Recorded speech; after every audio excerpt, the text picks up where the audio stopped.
ಗುರು ಸಾಕ್ಷಾತ್ ಪರಬ್ರಹ್ಮ ತಸ್ಮೈ ಶ್ರೀ ಗುರವೇ ನಮಃ. ಶ್ರೀ ಜಗದ್ಗುರು ಸಿದ್ಧಾರೂಢರ ಪಾದಕಮಲಗಳಿಗೂ, ಶ್ರೋತ್ರಿಯ ಬ್ರಹ್ಮನಿಷ್ಠ ಸದ್ಗುರು ಬಸವಾನಂದರ ಪಾದಕಮಲಗಳಿಗೂ, ಅವರ ಪ್ರತಿರೂಪದಂಥ ನಿಜಗುಣಪ್ಪನವರ ಪಾದಕಮಲಗಳಿಗೂ ನನ್ನ ದೀರ್ಘದಂಡ ಪ್ರಣಾಮಗಳನ್ನು ಸಲ್ಲಿಸುತ್ತಾ, ಎಲ್ಲ ಮಹಾತ್ಮರ ಪಾದಕಮಲಗಳಿಗೂ ನನ್ನ ದೀರ್ಘದಂಡ ಪ್ರಣಾಮಗಳನ್ನು ಸಲ್ಲಿಸುತ್ತಾ, ಮನದಲ್ಲಿ ಸ್ಮರಿಸಿಕೊಳ್ಳುತ್ತಾ, ತಮ್ಮೆಲ್ಲರಿಗೂ ವಂದಿಸುತ್ತಾ, ಇವತ್ತಿನ ಪರಮಾನುಭವದೇ 4ನೆಯ ಸಂಧಿ ಒಳಗೆ 10ನೆಯ ಸೂತ್ರದ ಕೆಲವು ನುಡಿಗಳನ್ನು, ಕೊನೆಯ ನುಡಿಗಳನ್ನು ನೋಡಬೇಕಾಗ್ಯದ. ಯಾಕಂತಂದ್ರೆ ಶರೀರದ ಒಂದು ವಿಚಾರಗಳನ್ನು ಹೇಳ್ತಾ ಇದ್ದಾರೆ. ಯೋಗೀಶ್ವರನ ದೇಹ ಇಂದ್ರಿಯಾದಿಗಳು ವ್ಯವಹಾರ ಉಳ್ಳಂಗೆ ಕಾಣಿಸ್ತವ, ತೋರ್ತವ, ಆದ್ರೆ ಅವು ವ್ಯವಹಾರಗಳು ಅಲ್ಲಿ ಇರಂಗಿಲ್ಲ, ಆತನಲ್ಲಿ ತೋರ್ದಂಗೆ ಆಗ್ತದೆ, ಅದ್ರ ವಿಚಾರ ಮಾಡಿದ್ರೆ ಇರಂಗಿಲ್ಲ ಅಂತ ತಿಳಿ ಅಂತ ಹೇಳ್ತಾರೆ. 10ನೆಯ ಸೂತ್ರದಲ್ಲಿ ಹೇಳ್ತಾರೆ, ತನು ಮೊದಲಾದ ತೋರಿಕೆ ತಮ್ಮ ಕಾರ್ಯಗಳನ್ನು ಮಾಡಿದರೆ ಕೆಟ್ಟುದಲ್ಲವೇ ಅನ್ನುವಂಥದ್ದು ಹೇಳ್ತಾರೆ. ಮಾಡದಿರೆ ಏನು ಹೇಳ್ತಿದ್ದಾರೆ? ಮಾಡದಿರೆ ಅಂತಂದ್ರೆ, ಮಾಡದಿರೆ ಅಂತಂದ್ರೆ ಮಾಡದೇ ಇರಲಾಗಿ, ಮಾಡಿದರೆ ಅಂತ ಸ್ವಲ್ಪ ಮಿಸ್ಟೇಕ್ ಆಗ್ಯದ, ಮಾಡದಿರೆ ಏನು ಹೇಳ್ತಾರೆ. ಪರಿಪೂರ್ಣವಾದಂಥ ಯೋಗಿ ದೇಹ ಮತ್ತು ಇಂದ್ರಿಯ ಈ ವಿಷಯ ಮೊದಲ ಯಾವ ರೀತಿ ಅಂದರೆ ಜ್ಞಾತೃತ್ವ, ದೃಶ್ಯ ಮತ್ತು ದೃಕ್ಕು ಇವೆಲ್ಲವೂ ತಮ್ಮ ತಮ್ಮ ಕಾರ್ಯಗಳನ್ನು ಮಾಡದೇ ಇದ್ದಾಗ, ಆ ಭಾವ ಇದ್ದಾಗ, ಅಭಿಮಾನ ಇದ್ದಾಗ ನಮ್ಗೆ ಅವೆಲ್ಲ ನಡೆದಾವ ಅಂತ ಹೇಳ್ಬೋದು. ಯಾಕಂದ್ರೆ ಜ್ಞಾನ ಕೇಳೋದಕ್ಕಿಂತ ಮುಂಚೆ ಅವೆಲ್ಲದ್ರ ಮೇಲೆ ನಾನು ಮಾಡಿದೆ ಅನ್ನುವಂಥ ಅಭಿಮಾನಗಳು ಇರ್ತದೆ ಅದ್ರ ಮೇಲೆ. ಆದರೆ ಜ್ಞಾನ ಆದಮೇಲೆ ಯಾವುದೇ ಒಂದು ಅಭಿಮಾನ ಅದ್ರ ಮೇಲಿಲ್ಲ, ಆ ಭಾವ ಅದ್ರ ಮೇಲಿಲ್ಲ. ಅದ್ರ ನಡೆದಂಗೆ ಕಾಣಿಸ್ತದೆ, ಆದ್ರೆ ಅದ್ರ ಮೇಲೆ ಉದಾಸೀನ ಭಾವ ಬರುವಂಥದ್ದು. ಆವಾಗ ಇದು ಯಾವ ರೀತಿ ಅಂತಂದ್ರೆ, ಪ್ರತ್ಯಕ್ಷವಾಗಿ ಆತನ ಈ ದೇಹ ಇಂದ್ರಿಯಗಳು ವ್ಯವಹಾರಗಳು ತೋರಿದ್ರು ಕೂಡ ಆತನ ವ್ಯವಹಾರ ಹೆಂಗಿರ್ತಾವಂತಂದ್ರೆ ಈ ಸುಟ್ಟ ಬಟ್ಟೆ ಹೆಂಗೆ ಅಂದ್ರೆ ದಗ್ಧ ಪಟ ಅಂತ ಹೇಳ್ತಾರೆ ಅವರು. ಇದ್ರಂಗೆ ಆತನ ವ್ಯವಹಾರ ಇರ್ತದ. ಯಾರ್ದು? ಜ್ಞಾನಿದು, ತತ್ವವನ್ನು ಬಲ್ಲಂಥ ಜ್ಞಾನಿದು. ಹಲವಾರು ವಿಚಾರಗಳನ್ನು ಹೇಳಿದ್ರು. ಈಗ ಮನಸ್ಸಿನ ಏನು ಲಯ ಕೂಡ ಹೇಳ್ತಾರೆ ಅವರು. ಹೆಂಗೆ ಯಾವ ರೀತಿ ನಾವು ತಿಳ್ಕೊಂಡಾಗ ಈ ಶರೀರ ಅನ್ನುವಂಥದ್ದು, ಇಂದ್ರಿಯಗಳು ಅನ್ನುವಂಥದ್ದು ಇವೆಲ್ಲ ಲಯ ಆಗ್ತವ ಅನ್ನುವಂಥದ್ದು ಒಂದು ಸಮಾಧಿ ಸ್ಥಿತಿಗೆ ಬರುವಂಥ ವಿಚಾರಗಳನ್ನು ಅವ್ರು ಹೇಳ್ತಾ ಇದ್ದಾರೆ. ಜ್ಞಾನಿ ಈ ರೀತಿ ಇರ್ತಾನೆ ಅನ್ನುವಂಥದ್ದು ಹೇಳ್ತಾರೆ. ಯಾಕಂದ್ರೆ ಈ ಜ್ಞಾನಿಯಲ್ಲಿ ಯಾವ ಸಂಶಯಗಳು ಇರೋಂಗಿಲ್ಲ. ಯಾಕಂದ್ರೆ ಈ ವಿಪರೀತ ಭಾವ, ಅಸಂಭಾವ, ಸಂಶಯ ಭಾವ, ವಿಪರೀತ ಭಾವ ಅನ್ನುವಂಥ ಏನು ಸಂಶಯಗಳು ಇರ್ತಾವಲ್ಲ ಮನುಷ್ಯನ ಹತ್ರ, ಇವೆಲ್ಲ ನಿವೃತ್ತಿಯಾಗಿರ್ತದೆ ಜ್ಞಾನ ಆದಮೇಲೆ. ಹಾಗಾಗಿ ಮೊದಲೇನಿತ್ತು, ನಾನು ಶರೀರ ಇದ್ದೀನೋ ಅಥವಾ ಜೀವಾತ್ಮ ಇದ್ದೀನೋ, ನನ್ನ ಪರಾತ್ಮನ ಇದ್ದೀನೋ, ಪರಮಾತ್ಮ ಇದ್ದೀನೋ ಅನ್ನುವಂಥದ್ದು ಭಾಳಷ್ಟು ಸಂಶಯಗಳು ಇತ್ತು. ಯಾವಾಗ ಈ ಮನಸ್ಸಿದ್ದಾಗ, ಜ್ಞಾನಿಯ ಮನಸ್ಸಿದ್ದಾಗ. ಯಾಕಂದರೆ ಮನಸ್ಸಿದ್ದಾಗ ಇದು ಭಾಳ ಯೋಚನೆ ಮಾಡುವಂಥದ್ದು, ವಿಚಾರ ಮಾಡುವಂಥದ್ದು. ಈ ಶರೀರ ನಾನು ಇದ್ದೀನೋ, ಜೀವ ಇದ್ದೀನೋ, ಪರಮಾತ್ಮ ಇದ್ದೀನೋ ಅನ್ನುವಂಥ ಸಂಶಯ. ಇದು ಈ ರೀತಿ ಸಂಶಯಗಳು ಏನು ಬರ್ತಾವಲ್ಲ, ಇದಕ್ಕೆ ಮನಸ್ಸು ಅಂತ ಅನ್ನುವಂಥದ್ದು. ಸಂಶಯಗಳ ಒಂದು ಆಗರ ಅದು. ಅದಕ್ಕೆ ಇಲ್ಲಿ ನಾನು ಹುಟ್ಟಿದೆ, ನಾನು ಸಾಯ್ತೀನಿ, ದೇಹ ಹಿಂಗೆ ತೋರಕತ್ತಿದೆ, ನಾನು ಅಜ್ಞಾನಿ ಇದ್ದೀನಿ, ಇವೆಲ್ಲವೂ ಜೀವಾತ್ಮನಲ್ಲಿ ತೋರುವಂಥ ಸಂಶಯಗಳು ಇವೆಲ್ಲ. ಸೊ ಯಾವಾಗ ಶ್ರುತಿ ಗುರುಗಳ ಮತ್ತು ಉಪದೇಶದಿಂದ ನಾನು ಪರಮಾತ್ಮನ ಆಗಿದ್ದೀನಿ, ಪರಮಾತ್ಮ ಅನ್ನುವಂಥದ್ದು ದೃಢಭಾವ ಆಗುವಂಥದ್ದು. ಅದರಿಂದ ಇಲ್ಲಿ ನಾನು ಯಾರಿದ್ದೀನಿ ಅನ್ನುವಂಥ ಸಂಶಯಗಳು ತೋರಿದರೆ ಈ ಒಂದು ಗುರು ಮತ್ತು ಶ್ರುತಿಗಳ ಮುಖಾಂತರ, ಶ್ರುತಿ ಗುರುಗಳ ಮುಖಾಂತರ ಇದು ನಿವೃತ್ತಿ ಆಗ್ತದೆ. ಸಂಶಯ ಅನ್ನುವಂಥದ್ದು ಮನಸ್ಸಿನ ಒಂದು ಸಂಶಯಗಳು ನಿವೃತ್ತಿ ಆಗ್ತದೆ. ಮತ್ತು ಪರಮಾತ್ಮನು ಚೈತನ್ಯ ರೂಪವಾಗಿದ್ದಾನೆ, ನಾನು ಚೈತನ್ಯ ರೂಪವಾಗಿದ್ದೀನಿ, ಅದರಿಂದ ಆತಗೆ ನನಗೆ ಯಾವ ಭೇದ ಇಲ್ಲ ಅನ್ನುವಂಥದ್ದು. ಈ ಒಂದು ಶರೀರದಲ್ಲಿ ನಾನು ಪರಮಾತ್ಮನೇ ಇದ್ದೀನಿ ಅಂತ ನಿಶ್ಚಯ ಮಾಡುವಂಥ ಭಾವ ಏನು ಬರ್ತದೆ, ಆವಾಗ ಇದು ಮನಸ್ಸಿನ ಲಯ ಆಗ್ತದೆ. ಇವ್ಯಾವ ಎಷ್ಟೆಲ್ಲ ಗೊಂದಲಗಳಿಗೆ ಒಳಗಾಗ್ತದಲ್ಲ ಈ ಮನಸ್ಸು ನಾನಲ್ಲ, ಆದ್ರೆ ಈ ಮನಸ್ಸನ್ನು ತಿಳಿಯುವಂಥವ್ನು ನಾನು ಬೇರೆಯೇ ಇದ್ದೀನಿ ಅನ್ನುವಂಥದ್ದು, ಆ ಪರಮಾತ್ಮನೇ ನಾನು ಇದ್ದೀನಿ ಅನ್ನುವಂಥ ಭಾವ ಯಾವಾಗ ದೃಢ ಆಗ್ತದ ಆವಾಗ ಮನೋಲಯ ಆಗ್ತದ ಅಂತ ಕೂಡ ಅದಕ್ಕೆ ಮನೋಲಯ ಅಂತ ತಿಳ್ಕೊ ಅಂತ ಹೇಳ್ತಾರೆ. ಮತ್ತು ಜ್ಞಾನಿಯ ಬುದ್ಧಿಗೂ ಕೂಡ ಲಯ ಹೇಳ್ತಾರೆ. ಇದು ಬುದ್ಧಿ ಅನ್ನುವಂಥ ಶರೀರದಲ್ಲಿ ಆ ಒಂದು ಏನು ಅದು ಒಂದು ಅಭಾವ ಚಿದಾಭಾಸನ ಒಂದು ದರ್ಪಣ ಇದ್ದಂಗೆ ಬುದ್ಧಿ ಅನ್ನುವಂಥದ್ದು. ಏನು ನಾನೇ ಆತ್ಮ ಅನ್ನಂಗೆ ವ್ಯವಹಾರ ಮಾಡ್ತದೆ ಬುದ್ಧಿ. ಅದಕ್ಕೆ ಇಲ್ಲಿ ಏನು ಹೇಳ್ತಾರೆ, 6ನೇದ್ದು, ಮನದ ಸಂದೇಹ ಇಲ್ಲದೆ ಆ ಚಿದ್ಗನ ರೂಪನಾದ ನಿಜಾತ್ಮನು ಏನೇ ಪುಸಿ ಬುದ್ಧಿ ಎಂಬ ಇಂತಾಗೆ ವನಜಾಸ್ಯ ಮತಿಲಯವದು ನೋಡು ಅಂತ ಹೇಳ್ತಾರೆ. ಏನು ಹೇಳ್ತಾರೆ ಅಂತಂದ್ರೆ, ಇಲ್ಲಿ ಮನದ ಸಂದೇಹ ಅಂದ್ರೆ ಮನಸ್ಸಿನ ಒಂದು ಸಂಶಯ, ಎಳ್ಳಿನಿತ್ತು ಅಂದರೆ ಒಂದು ಸ್ವಲ್ಪ ಕೂಡ, ಆನೆ ಅಂದರೆ ನಾನೇ, ಮತ್ತು ಚಿದ್ಘನ ರೂಪನಾದ ಅಂದ್ರೆ ಸತ್ತು ಚಿತ್ತು ನಿತ್ಯ ಆನಂದ ಪೂರ್ಣವಾದಂಥ ನಾನು, ನಿಜಾತ್ಮನೇ ಏನೇ ಅಂತಂದ್ರೆ ಏನು, ನಿಜಾತ್ಮನು ಏನೇ ಅಂತಂದ್ರೆ ನಾನು ಪರಮಾತ್ಮನ ಸ್ವರೂಪನೇ ನಾನು ಅನ್ನುವಂಥದ್ದು. ಈ ಪುಸಿ ಬುದ್ಧಿ, ಈ ಬುದ್ಧಿ ಹೆಂಗದ, ಇದು ನಾನಲ್ಲ, ಇದು ಸುಳ್ಳದ ಅನ್ನುವಂಥದ್ದು ತಿಳ್ಕೊಳ್ಳುವಂಥದ್ದು. ನಿಶ್ಚಯವೆಂಬುದು ಇದು. ಈ ನಿಶ್ಚಯವೆಂಬುದಂದರೆ ನಿಶ್ಚಯ ಎನ್ನುವಂಥದ್ದು ಇಂತಾಗೆ, ಪುಸಿ ಬುದ್ಧಿ ನಿಶ್ಚಯವೆಂತಾಗೆ, ನಿಶ್ಚಯವೆಂಬುದು ಇಂತಾಗೆ ವನಜಾಸ್ಯ ಮತಿಲಯವದು ನೋಡು ಅನ್ನುವಂಥದ್ದು ವಿಚಾರ ಹೇಳ್ತಾರವ್ರು. ಯಾಕಂದ್ರೆ ಈ ಮನಸ್ಸಿನ ಸಂಬಂಧವಾದಂಥದ್ದು, ಈ ಮನಸ್ಸು ಸಂಕಲ್ಪ ವಿಕಲ್ಪ ಮಾಡುವಂಥದ್ದಿದು. ಈ ಮನಸ್ಸು ನಮ್ಮಲ್ಲಿ ಏನದ, ಸಂಕಲ್ಪ ವಿಕಲ್ಪವನ್ನು ಮಾಡುವಂಥದ್ದು. ಈ ಸಂಶಯ ಎಳ್ಳಷ್ಟು ಕೂಡ ಇರದೆ ಇದು ಕೂಡ ಸಂಪೂರ್ಣ ಹೋಗ್ಬಿಡ್ತದೆ. ಯಾವ ಸಂಶಯ ಜ್ಞಾನ ಆದಮೇಲೆ ಯಾವ ಸಂಶಯಕ್ಕೂ ಅವಕಾಶ ಇರೋಂಗಿಲ್ಲ ಅಲ್ಲಿ. ಆ ಮನಸ್ಸು ಒಂದು ಸ್ವಲ್ಪ ಕೂಡ ಸಂಶಯ, ಆ ಮನಸ್ಸಿನಲ್ಲಿ ಒಂದು ಸ್ವಲ್ಪ ಕೂಡ ಸಂಶಯವಿರದೆ, ಯಾಕಂದರೆ ಮನಸ್ಸು ಅನ್ನುವಂಥದ್ದು ಸಂಶಯ ಅದರಿಂದ ಕೂಡಿದಂಥದ್ದು, ಸಂಕಲ್ಪ ವಿಕಲ್ಪಗಳನ್ನು ಮಾಡುವಂಥದ್ದು, ಇವೆಲ್ಲಗಳಿಂದ ಕೂಡಿದಂಥದ್ದಕ್ಕೆ ಮನಸ್ಸು ಅಂತ ಹೇಳ್ತಾರೆ. ಆ ಮನಸ್ಸಲ್ಲಿ ಇರದೆ ಬ್ರಹ್ಮಾದಿ ಪಿಪ್ಪಿಲಿಕಾಂತ ಅಂತ ಹೇಳ್ತಾರೆ. ಅಂದ್ರೆ ಬ್ರಹ್ಮನಿಂದ ಹಿಡ್ಕೊಂಡು ಇರುವೆಯ ಪರ್ಯಂತರ ಈ ಪಿಪ್ಪಿಲಿಕ ಅಂತಂದ್ರೆ ಏನಂದ್ರೆ ಇರುವೆಯತನ ಈ ಶರೀರಗಳಲ್ಲಿ ಜ್ಞಾನ ರೂಪದಿಂದ ತುಂಬಿಕೊಂಡಿರುವಂಥದ್ದು. ಯಾಕಂದ್ರೆ ಸಕಲ ಜೀವರಾಶಿಗಳಲ್ಲಿ ಎಲ್ಲ ಕಡೆ ಏನೈತೆ ಅಖಂಡ ಸ್ವರೂಪ ಚಿದ್ರೂಪವೇ ನಾನಿದ್ದೀನಿ. ಎಲ್ಲ ಶರೀರಗಳಲ್ಲಿ ಇರುವಂಥ ಆತ್ಮ ಪರಮಾತ್ಮ ಒಬ್ಬನೇ ಅದನ್ನು. ಇಲ್ಲ ಬ್ರಹ್ಮ ವಿಷ್ಣು ಮಹೇಶ್ವರರಿಗೆ ಅವ್ರ ದೇವತೆಗಳದ ರೀ, ಅವ್ರ ಬಳಿ ದೊಡ್ಡ ಜ್ಞಾನ ಅದ, ನಂಬಲ್ಲಿ ಸಣ್ಣ ಜ್ಞಾನ ಅಂತ ಅನ್ನುವಂಗಿಲ್ಲ. ದೇವಾನುದೇವತೆಗಳಲ್ಲಿರುವಂಥ ಆತ್ಮನೂ ಒಂದೇನೆ. ಮತ್ತು ಸಕಲ ಜೀವರಾಶಿಗಳಲ್ಲಿ ಏನು ಉದ್ಬೀಜ ಸ್ವೇದಜ ಅಂಡಜ ಜರಾಯುಜ ಅಂತ ಏನು ಗರ್ಭಗಳಲ್ಲಿ ಬಂದಿದ್ದಾವೆ ಶರೀರಗಳನ್ನು ತೊಟ್ಕೊಂಡು, ಆ ಶರೀರಗಳಲ್ಲಿ ಇರುವಂಥದ್ದು ಕೂಡ ಆತ್ಮ ಪರಮಾತ್ಮ ನಾನೇ ಇದ್ದೀನಿ ಅನ್ನುವಂಥ ತಿಳ್ಕೊಳ್ಳುವಂಥದ್ದು. ಯಾಕಂತಂದ್ರೆ ಇಲ್ಲಿ ಶರೀರಗಳು ಉಪಾದಿಯಿಂದ ಭಿನ್ನ ಭಿನ್ನ ಆಗಿದ್ದಾವೆ, ಆದರೆ ಇರುವಂಥ ಒಳಗಡೆ ಚೈತನ್ಯ ಇರುವಂಥದ್ದು ಒಂದೇನೆ. ಹಾಗಾಗಿ ಇಲ್ಲಿ ಕೂಡ ಎಲ್ಲ ಕಡೆ ನಾನು ಜ್ಞಾನ ರೂಪದಿಂದ ತುಂಬಿಕೊಂಡಿರುವಂತಹ ಎಲ್ಲ ಶರೀರಗಳಲ್ಲಿ ಇರುವಂಥದ್ದು ನಾನೇ. ಅದಕ್ಕೆ ಮಹಾತ್ಮರು ಭಾಳ ಚಂದ ಹೇಳ್ತಿದ್ರು. ನಮ್ಗೆ ಕೆಲವೊಂದು ಕೇಳಾಗ ಭಾಳ ವಿಚಿತ್ರ ಅನಿಸಿರೋದು. ಯಾಕಂತಂದ್ರೆ ಕೆಲವೊಂದು ಹೇಳ್ತಿದ್ರು, ಇಲ್ಲ ಒಬ್ರು ಯಾರೋ ತೀರ್ಕೊಂಡಿದಾರ ಹಂಗೆ ಮಾಡಿದಾರ ಅಂತ. ಅದಕ್ಕೆ ಏನು ಹೇಳ್ತಾರ, ಅದು ಏನು ಇದು ಅಜ್ಞಾನಿಯಲ್ಲವೇ ನೀನು ಸುಜ್ಞಾನಿ ಎಂದು ನುಡಿಯುವರೆ ಅಂತನ್ನುವಂಥ ಕೆಲವು ವಿಚಾರಗಳಲ್ಲಿ ಬರ್ತಾವೆ, ನುಡಿಗಳು ಎಲ್ಲ ಬರ್ತಾವೆ. ಅದರಲ್ಲಿ ಯಾವುದಂತಂದ್ರೆ ಇಲ್ಲಿ ಇದು ಸೂತ್ಕ ಗೀತ್ಕಂತಾರೆ ನೋಡ್ರಿ, ಸತ್ತಾಗ ಅದು ಆ ಸೂತ್ಕ ಐತಿ ಇದಾಯ್ತು ಅದಾಯ್ತು ಅಂತ ಏನೋ ಹೇಳ್ತಾರೆ ನೋಡ್ರಿ. ಆ ಥರ ಆಗುವಂಥದ್ದು ಮಹಾತ್ಮರು ಹೇಳ್ತಾರೆ. ಬೇರೆ ಕಡೆ ಎಲ್ಲೋ ಒಂದು ಇದು ಸತ್ತಿದ್ದಾರೆ ಅಂತಂದ್ರೆ ಅದಾಯ್ತು ಇದಾಯ್ತು ಅಂತ ಹೇಳ್ತಾರೆ. ಮನ್ಯಾಗ ಸಾವಿರಾರು ಒಂದು ಜೀವಿಗಳು ನೋಡ್ರಿ, ಇರುವೆಗಳು ಎಷ್ಟೊಂದು ಎದ್ದಿರ್ತಾವೆ, ಒಂದೊಂದ್ಸಲ ಸತ್ತು ಹೋಗ್ಬಿಡ್ತಾವೆ ಎಲ್ಲಷ್ಟು. ಅವು ಜೀವ ಅಲ್ಲನ. ಎಷ್ಟೋ ಮನೆಯಾಗ ಹೆಣಗಳು ಬಿದ್ದಿರ್ತಾವೆ. ಈಗ ಕಟ್ಟಿಗೆ ಅದೆಲ್ಲ ಈಗ ಮನೆಗೆ ಕಡ್ದು ಇವ್ರು ಯಾಕೆ ಈ ವಿಚಾರಗಳು ತುಂಬ ಹೇಳ್ತಿದ್ರು ಅವರು.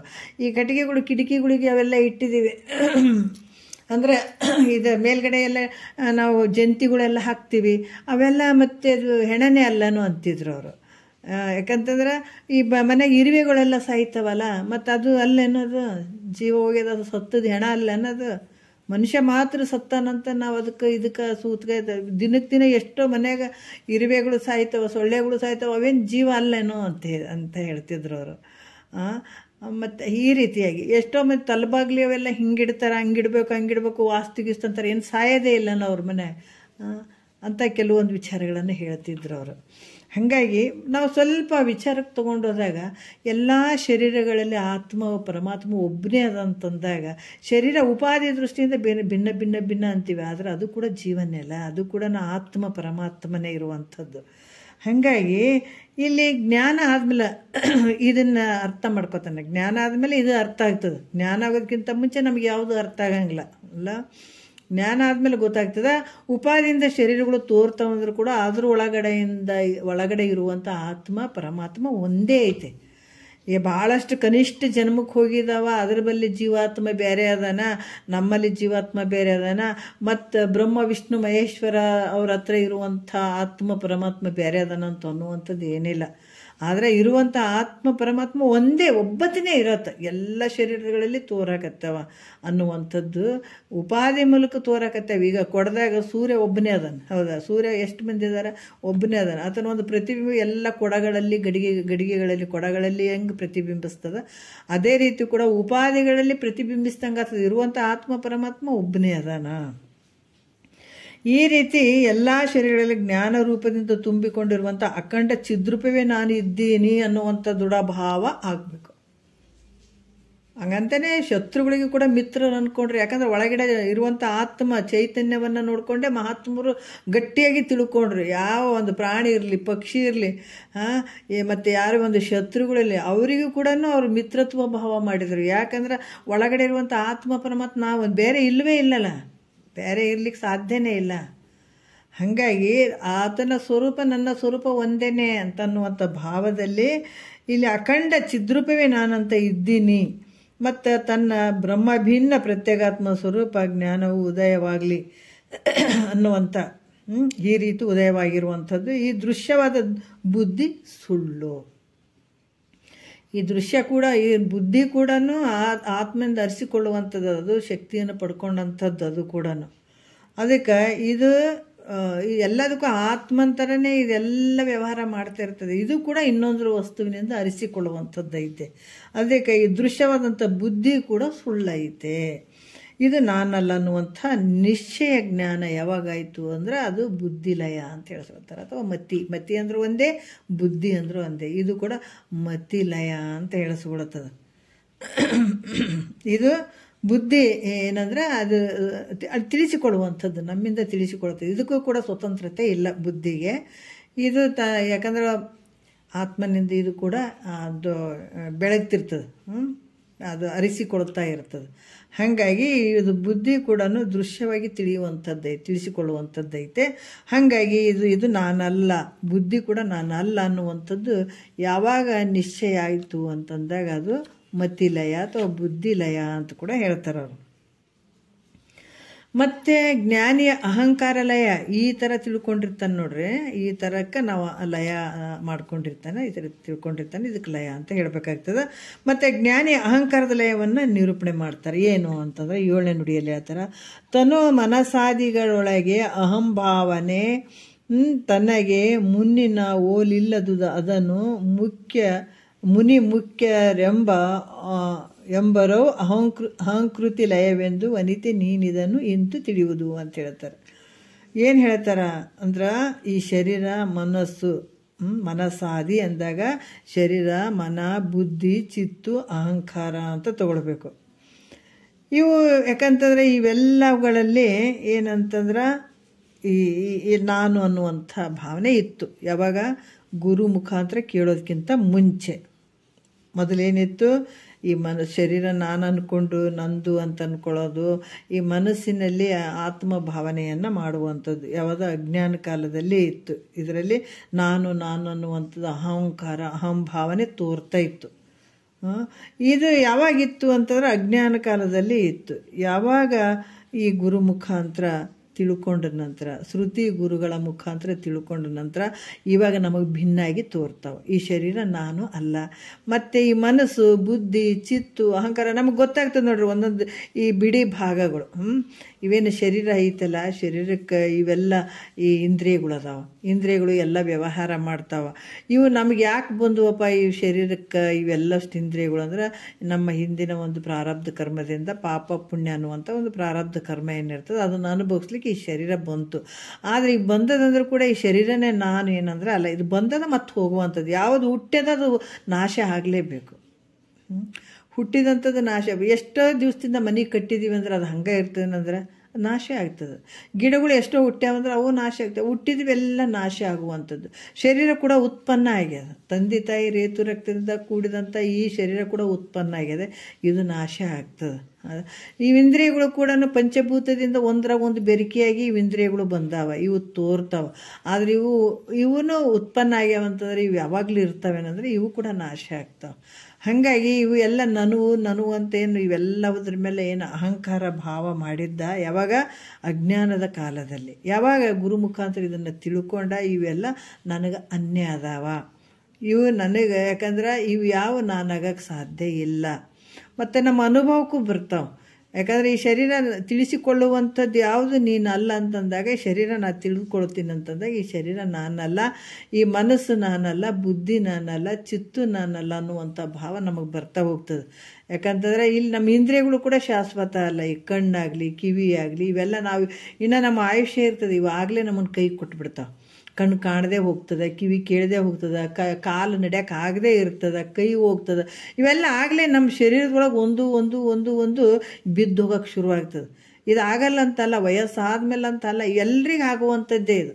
ಇಲ್ಲರಿ ಅವ್ರಿಗಾಗ್ತದೆ ನಮಗಾಗದಂತಲ್ಲ, ನಮಗೂ ವಯಸ್ಸಾದಾಗ ಇವು ಕೈ ಕಾಲು ಇವೆಲ್ಲ ನಮ್ಮನ್ನ ಕೈ ಕೊಟ್ಟು ಹೋಗವೆ. ಹಂಗಂದಾಗ ಇವು ನಮಗೇ ಸ್ವಂತ ನಾನೇ ಅದ್ರ ಸ್ವರೂಪ ಆಗಿದ್ರೆ ಇವೆಂದೂ ಹೋಗ್ತಿರ್ಲಿಲ್ಲಲ್ಲ. ಇವು ನಾನು ಅಲ್ಲ, ಅವು ಭಿನ್ನವಾಗಿ ನನಗೆ ಬಂದುವಿ. ಇವು ಹಂಗಾಗಿ ಉತ್ಪನ್ನ ಆದಂಥವು ಒಂದಲ್ದು ಒಂದ್ಸಲ ನನ್ನನ್ನು ಬಿಟ್ಟು ಹೋಗ್ತಾವೆ. ಅದಕ್ಕೆ ಇದು ಕೂಡ ನಾನಲ್ಲ, ಇವ್ಯಾವ ನಾನಲ್ಲ ಅನ್ನುವಂಥದ್ದು ಯಾವಾಗ ನಿಶ್ಚಯ ಆಗ್ತದಂದ್ರೆ ಶ್ರುತಿ ಗುರುಗಳ ಮುಖಾಂತರ ಇದನ್ನು ನಿಶ್ಚಯ ಆದಾಗ ಇವ್ಯಾವ ಜ್ಞಾನ ಆದಮೇಲೆ ಇದು ನಾನು ಅನ್ನುವಂಥದ್ದು ಅಹಂಕಾರ ಇರಂಗಿಲ್ಲ. ಇವೆಲ್ಲವೂ ನಂದು ನಾನು ಅನ್ನುವಂಥದ್ದು ಇದು ಯಾವುದು ಉಳಿಯಂಗಿಲ್ಲಲ್ಲಿ, ಅಹಂಕಾರ ಉಳಿಯಂಗಿಲ್ಲ. ಅದರಿಂದ ವೇದಾರ್ಥವನ್ನು ಮನನ ಮಾಡಿದ ಮುನಿಶ್ರೇಷ್ಠರು ಅದಕ್ಕಾಗಿ ಇದೆಲ್ಲ ಯಾಕೆ ಇದನ್ನು ಶ್ರವಣ ಮನನ ನಿಧಿಧ್ಯಾಸ ಮಾಡಬೇಕು, ಪದೇ ಪದೇ ಪದೇ ಪದೇ ಪದೇ ಪದೇ ಯಾಕೆ ಮಾಡಬೇಕು ಅಂತಂದಾಗ, ಈ 84 ಲಕ್ಷ ಜೀವರಾಶಿಯಲ್ಲಿ ಅನಾತ್ಮವಾದಂಥ ವಸ್ತುವನ್ನು ಸತ್ಯ ಅಂದ್ಕೊಂಡು ಕೂತ್ಕೊಂಡದಕ್ಕಾಗಿ ಈ ವಿಚಾರಗಳನ್ನು ಅವರು ಪದೇ ಪದೇ ಪದೇ ಕೇಳ್ಬೇಕನ್ನುವಂಥದ್ದು. ಇದು ಕೇಳಿದಾಗ ಏನಾಯಿತು ಅಂದ್ರೆ ಮುನಿಶ್ರೇಷ್ಠರು ಕೂಡ ಇವನ್ನೆಲ್ಲ ಮಾಡ್ಕೊಳ್ಳಿಕ್ಕೆ ಇಷ್ಟೆಲ್ಲ ಸಾಧನೆ ಮಾಡಿದ್ರು ಅವರು. ಅದಕ್ಕೆ ಈ ರೀತಿ ಮಾಡಿಕೊಂಡಾಗ ಈ ಮನನ ಮಾಡುವಂಥದ್ದು, ವೇದಾರ್ಥವನ್ನು ತಿಳ್ಕೊಂಡು ಮತ್ತು ಮನನ ಮಾಡಿ ಮುನಿಶ್ರೇಷ್ಠರು ಇದಕ್ಕೆ ಏನು ಹೇಳಿದ್ರು, ಅಹಂಕಾರದ ಲಯ ಅಂದರೆ ನಾನು ಅನ್ನುವಂಥದ್ದು ಬಿಟ್ಬಿಡೋದು. ಈ ಶರೀರ ನಾನು ಅನ್ನುವಂಥದ್ದು, ನಂದು ಅನ್ನುವಂಥದ್ದು, ಅಥವಾ ಇದ್ರ ಮೇಲೆ ಮೋಹ ಮಾಡುವಂಥದ್ದು, ಇದನ್ನು ಬಿಟ್ಬಿಡುವಂಥದ್ದು. ಇದ್ರ ಮೇಲೆ ಏನೇ ಇರಲಿ, ಈಗ ನಮ್ಗೆ ಮನಸ್ಸು, ಬುದ್ಧಿ, ಚಿತ್ತು, ಅಹಂಕಾರ ಇವೆಲ್ಲ ಏನಂದ್ರೂ ಕೂಡ ಇವೆಲ್ಲ ಗುರು ಮುಖಾಂತರ ಕೇಳಿದಾಗ ಇವು ಲಯ ಆಗ್ತಾವೆ. ಇವು ನಾನಲ್ಲ ಅಂದಾಗ ಮುಗಿದೋಯ್ತು.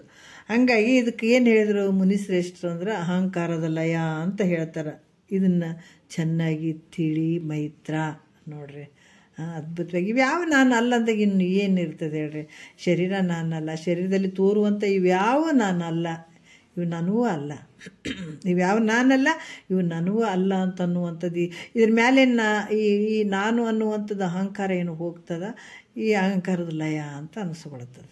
ಈ ಭಾವ ಪ್ರತಿಯೊಂದ್ರ ಮೇಲೆ ನಂದು ಅನ್ನುವಂಥದ್ದು, ನಾನು ಅನ್ನುವಂಥದ್ದು ಇವೆಲ್ಲ ಹೋಗಬೇಕು. ಹೋದಾಗ ಇದು ಅಹಂಕಾರ ಲಯ ಅಂತ ಹೇಳಿಸ್ಕೊಳ್ತದೆ. ಇದು 8ನೇ ನುಡಿಯಲ್ಲಿ ಹೇಳ್ತಾರೆ, ಚಿತ್ತಿನ ಲಯ ಹೆಂಗಾಗ್ತದ್ರಿ ಅಂತಂದಾಗ ಅವ್ರು ಹೇಳ್ತಾರೆ, ಜೀವಾದಿ ಸಕಲ ಅಹಂಭಾವಂ ಧರಿಸಲುದ್ಭಾವಿಸಲರಿಯದಿರ್ಪದರಿಂದೆ ಭಾವೆ ಕೇಳದು ಚಿತ್ತದಿರವಿನ ಲಯವೆಂದು ಭಾವಜ್ಞರುಗಳ ಅವಧರಿಪರು ಅಂತ ಹೇಳ್ತಾರೆ. ಏನು ಹೇಳ್ತಾರೆ ಅಂದರೆ, ಜೀವಾದಿ ಅಂದರೆ ಜೀವನೇ ಮೊದಲಾಗಿ ಎಲ್ಲ ಅಹಂಕಾರವನ್ನು, ಅಂದರೆ ಜೀವಾದಿ ಅಂದರೆ ಸಕಲ ಅಹಂಕಾರಗಳ ವ್ಯವಹಾರವನ್ನು ತನ್ನಲ್ಲಿ ಧಾರಣ ಮಾಡಿಕೊಂಡಿರುವಂಥದ್ದು. ಏನು ಹೇಳ್ತಾರ, ಜೀವಾದಿ ಸಕಲ ಅಹಂಕಾರಗಳನ್ನು ವ್ಯವಹಾರಗಳನ್ನು ಅಹಂಕಾರದ ಒಂದು ಏನು ವ್ಯವಹಾರಗಳು ಇರ್ತಾವೆ ಅವೆಲ್ಲವನ್ನು ಈ 84 ಲಕ್ಷ ಜೀವರಾಶಿಗಳಿಂದ ಏನೇನು ಎಲ್ಲ ಆದಂಥವು ಕೂಡ ಈ ಸಂಸ್ಕಾರ ಅನ್ನುವಂಥದ್ರಲ್ಲಿ ಉಳ್ಕೊಂಡಿರ್ತಾವೆ ಅವೆಲ್ಲನೂ. ಅದಕ್ಕೆ ಸಂಸ್ಕಾರ ಅನ್ನುವಂಥದ್ದು ಇಂದಿನ ಒಂದು ಸಂಸ್ಕಾರ ಬೇಕ್ರಿ ಅಂತ ಹೇಳ್ತೀವಿ. ಅದು ಒಳ್ಳೆಯದೇ ಆಗಿರ್ಬೋದು, ಕೆಟ್ಟದ್ದೇ ಆಗಿರ್ಬೋದು. ಕೆಟ್ಟ ಸಂಸ್ಕಾರ ಇದ್ದರೆ ಕೆಟ್ಟದ ಕೆಲಸಗಳನ್ನು ಮಾಡೋಕ್ಕಸ್ತದೆ, ಕೆಟ್ಟ ಮನಸ್ಸಾಗ್ತದೆ, ಅದಕ್ಕೆ ವಿಚಾರ ಮಾಡೋಕ್ಕಸ್ತದೆ. ಆದರೆ ಒಳ್ಳೆಯ ಸಂಸ್ಕಾರ ಇದ್ದರೆ ಒಳ್ಳೆಯದಕ್ಕೆ ಹಚ್ತದೆ, ಒಳ್ಳೆಯ ಒಂದು ಭಾವ ಬರ್ತದೆ, ಒಳ್ಳೆಯ ಮನಸ್ಸು ಬರ್ತದೆ. ಯಾಕೆ ಹಿಂದೆ ಮಾಡಿದಂಥ ಸಂಸ್ಕಾರ ಅಂತ ಅನ್ನುವಂಥದ್ದೇನೋ ಅದ್ರಾಗ ಎಲ್ಲವನ್ನು ಧಾರಣ ಮಾಡ್ಕೊಂಡಿರ್ತದೆ ಅದು. ಇದಕ್ಕೆ ಏನು ಹೇಳ್ತಾರಂತಂದ್ರೆ, ತನ್ನಲ್ಲಿ ಧಾರಣ ಮಾಡ್ಕೊಂಡಿರುವಂಥದ್ದು ಸಕಲ ಎಲ್ಲ ಅಹಂಕಾರಗಳ ವ್ಯವಹಾರವನ್ನು ತನ್ನಲ್ಲಿ ಕೂಡಿಸಿಟ್ಕೊಂಡಿರ್ತದೆ. ಈಗ ನಾವು ಬಾವಿಯಲ್ಲಿ ಏನು ಹೇಳ್ತಾರೆ, ಮೀನು, ಮೊಸಳೆ ಮತ್ತು ಇವೆಲ್ಲ ಇರ್ತಾವೆ ನೋಡ್ರಿ. ಎಲ್ಲಿ ಬಾವಿಯಲ್ಲಿ ಇರ್ತಾವ, ನದಿಯಲ್ಲಿ ಇರ್ತಾವೆ, ಇವೆಲ್ಲ ಇರ್ತಾವಲ್ಲ. ಇವೆಲ್ಲವೂ ಮೀನುಗಳಾಗಿರ್ಬೋದು, ಕಪ್ಪೆಗಳಾಗಿರ್ಬೋದು, ಈ ಮೊಸಳೆಗಳಾಗಿರ್ಬೋದು, ಎಲ್ಲ ನೀರಿನಲ್ಲಿ ಅಡಿಗಿರ್ತಾವೆ, ನೀರಲ್ಲೇ ಮುಳುಗಿರ್ತಾವಲ್ಲ. ಹಂಗೆ ಎಲ್ಲ ಅಹಂಕಾರದ ವ್ಯವಹಾರ ತನ್ನಲ್ಲಿ ಧಾರಣೆ ಮಾಡಿಕೊಂಡು ಉಂಟು ಮಾಡೋದಕ್ಕೆ ಈ ಬರುವಂಥ ಏನು ಆ ಒಂದು ಶಕ್ತಿ ಇರುವಂಥದ್ದಕ್ಕೆ ಚಿತ್ತು ಅಂತ ಹೇಳ್ತಾರೆ. ಅಂದರೆ ಅಡಗಿಸ್ಕೊಂಡಿರ್ತಾವೆ ಎಲ್ಲ ವಿಷಯಗಳನ್ನು ಎಲ್ಲವನ್ನು ಅಡಗಿಸಿಕೊಂಡಿರ್ತದೆ. ಅದಕ್ಕೆ ಹಿಂಗೆ ಯಾವಾಗ ತನ್ನ ಕಾರ್ಯಗಳನ್ನು ಮಾಡೋಕ್ಕೆ ಬರಂಗಿಲ್ಲ, ಯಾವಾಗ ಇದು ಹಿಂಗೆ ಇಟ್ಕೊಂಡಿರ್ತದಲ್ಲ, ಯಾವಾಗ ತನ್ನ ಈ ಕಾರ್ಯಗಳನ್ನು ಮಾಡೋಕ್ಕೆ ಬರೋದಿಲ್ಲವೋ ಮತ್ತು ಅದು ಇಲ್ಲದಂತೆ ಎಂದು ತಿಳಿ. ಅಂದ್ರೆ ಅಲ್ಲಿ ಯಾವುದು ಅದನ್ನು ಮತ್ತೆ ಆ ಕೆಲಸ ಏನು ಎಲ್ಲ ಸಂಸ್ಕಾರಗಳನ್ನು ಅಲ್ಲಿ ಉಳಿಸ್ಕೊಳ್ಳುವಂಥದ್ದು ಇರ್ತದಲ್ಲ, ಆ ರೀತಿಯಾಗಿ ಇದು ಯಾವಾಗ ತನ್ನ ಕಾರ್ಯಗಳನ್ನು ಯಾವಾಗ ಮಾಡೋಕ್ಕೆ ಬರೋಂಗಿಲ್ಲೋ ಅದು ಇಲ್ಲದಂತೆ ತಿಳಿ. ಅಂದರೆ ಚಿತ್ತು ಇದ್ದರೂ ಕೂಡ ಇಲ್ಲದಂಗೆ ತಿಳಿ. ಯಾಕಂದರೆ ಮೊದಲೆಲ್ಲವನ್ನ ಸೇಕರಣೆ ಮಾಡಿ ಇಟ್ಕೊಳಂಗೆ ಆಗಿರ್ತದೆ. ಆಮೇಲೆ ಅದು ಜ್ಞಾನ ಆದಮೇಲೆ ಇದು ಕೂಡ ಕೆಲಸ ಆಗಂಗಿಲ್ಲ. ಅದು ಇದ್ದಂಗೆ ಆಗ್ತದೆ, ಬಟ್ ಅದೇನಾಗಿರ್ತದೆ ಅಂದರೆ ಅದು ಇದ್ದರೂ ಕೂಡ ಇಲ್ದಂಗೆ ಆಗಿರ್ತದೆ ತಿಳಿದ ಮೇಲೆ. ಹಂಗಾಗಿ ಅದರಿಂದ ಸ್ವರೂಪ ಜ್ಞಾನ ಉಳ್ಳವರು ಇದಕ್ಕೆ ಏನು ಹೇಳಿದ್ರು, ಚಿತ್ತಿನ ಲಯ ಅಂತ ಹೇಳಿದ್ರು. ಮೊದಲಿನ ಥರ ಏನು ಅಜ್ಞಾನದ ಕಾಲದಲ್ಲಿ ಇದ್ದಂಗೆ ಈ ಜ್ಞಾನ ಆದಮೇಲೆ ಈ ಕೆಲಸ ಮಾಡಂಗಿಲ್ಲ. ಅಷ್ಟು ಏನೇ ಇದ್ರೂ ಕೂಡ ಅಷ್ಟು ತಿಳಿದ್ರೂ ಕೂಡ ಆ ಥರದಂಗೆ ಇದು ಕೆಲಸ ಮಾಡಂಗಿಲ್ಲ ಯಾರು ಜ್ಞಾನ ಆದಮೇಲೆ. ಇದಕ್ಕೆ ಮಹಾತ್ಮರು ಏನು ಹೇಳಿದ್ರು, ಚಿತ್ತಿನ ಲಯ ಅಂತ ಕೂಡ ಹೇಳಿದರು. ಈ ಜ್ಞಾತೃತ್ವ ಯಾವುದು, ಅಜ್ಞತೆ, ಇಲ್ಲೇನು ಹೇಳ್ತಾರೆ, ಜ್ಞಾತೃತ್ವದ ಲಯದ ಬಗ್ಗೆ ಹೇಳ್ತಾರೆ ಅವರು. ಇಲ್ಲಿ ಏನು ಹೇಳ್ತಾರೆ ಅಂತಂದ್ರೆ, ಈಗ 9ನೇ ನುಡಿಯಲ್ಲಿ ಅಜ್ಞತೆ ಎಂಬುದು ತಜ್ಞರುಳಿಲ್ಲ ಅಂತೆ ಅಜ್ಞತೆ ದೂರದ ಕಥೆದಿಂದೆ ಪ್ರಾಜ್ಞರಂತದನ್ನೇ ಜ್ಞಾತೃತ್ವದ ಲಯವೆಂದು ಸುಜ್ಞಾನಿಗಳಿಗೆ ಬೋಧಿಸುವರು. ಅಂದರೆ ಜ್ಞಾತೃತ್ವದ ಬಗ್ಗೆ ಹೇಳ್ತಾರೆ ಅವರು. ಏನು ಹೇಳ್ತಾರೆ, ಅಜ್ಞಾನಿಗಳ, ಯಾಕಂದ್ರೆ ಅಜ್ಞಾನವೆಂಬುದು ಹೆಂಗಾದರೂ ಜ್ಞಾನಿಗಳೇ ಇಲ್ಲೇ ಇಲ್ಲ. ಯಾಕಂದರೆ ಅಜ್ಞಾನವನ್ನು ಕಳ್ಕೊಂಡಿರ್ತಾನತ್ತ. ಅಜ್ಞಾನವನ್ನು ಕಳ್ಕೊಂಡಂಥ ಒಂದು ಜ್ಞಾನಿಗಳಲ್ಲಿ ಅಜ್ಞಾನ ಐತೇನು ಅಂದರೆ ಇಲ್ಲ. ಯಾವಾಗ ಸೂರ್ಯ ಹುಟ್ಟಿದ ಆವಾಗ ಈ ಕತ್ತಲೆ ಹೆಂಗೆ ನಿವೃತ್ತಿ ಆಗ್ತದೆ, ಈ ಜ್ಞಾನ ಸೂರ್ಯ ಬಂದಾಗ ಅಜ್ಞಾನ ಅನ್ನುವಂಥ ಕತ್ತಲೆ ನಿವೃತ್ತಿ ಆಗ್ತದೆ. ಈ ಜ್ಞಾನಿಗಳಲ್ಲಿ ಅಜ್ಞಾನ ಅನ್ನುವಂಥ ಕತ್ತಲೆ ಇಲ್ಲವೇ ಇಲ್ಲ. ಯಾಕಂದ್ರೆ ಇಲ್ಲಿ ಅಜ್ಞಾನವು ಪ್ರತೀತಿ ಆಗದ್ದರಿಂದ ಇದು ಅಜ್ಞಾನ ಅಲ್ಲಿ ಏನಂದ್ರೆ ಈ ಜೀವಾತ್ಮ ಅನ್ನುವಂಥದ್ದು ಯಾವುದ್ರಿಂದ ಅಂತಂದ್ರೆ ಅಜ್ಞಾನದಿಂದನೇ ಜೀವಾತ್ಮ ಅಂತ ಅನ್ಸ್ಕೊಂಡಿದ್ದಾನೆ. ಯಾವಾಗ ಅವಿದ್ಯೆಯಲ್ಲಿ ಪ್ರತಿಬಿಂಬಿಸಿದಾಗ ಜೀವಾತ್ಮ ಅಂತ ಅನ್ಸ್ಕೊಂಡಿರ್ತಾನೆ. ಆದ್ರೆ ಅದೇ ಸುಳ್ಳಾದಾಗ ಜೀವಾತ್ಮದ ಎಲ್ಲದ ಇರುವಂಥದ್ದು. ಅಜ್ಞಾನದಲ್ಲಿ ಇದ್ದದಕ್ಕೆ ಇದಕ್ಕೆ ಜೀವಾತ್ಮ ಅನ್ಸ್ಕೊಂಡಿದ್ದಾರೆ, ಅವಿದ್ಯೆಯಲ್ಲಿ ಇದ್ದದಕ್ಕೆ ಇದು ಜೀವಾತ್ಮ ಅಂತ ಅನ್ಸ್ಕೊಂಡಿದ್ದಾನೆ. ಅದೇ ಅವಿದ್ಯೆ ನಾಶ ಆಯ್ತಂದಾಗ ಜೀವಾತ್ಮ ಎಲ್ಲಿರ್ತಾನೆ. ಅದಕ್ಕೆ ಜ್ಞಾತೃತ್ವ ಅಂದರೆ ಜೀವಾತ್ಮ.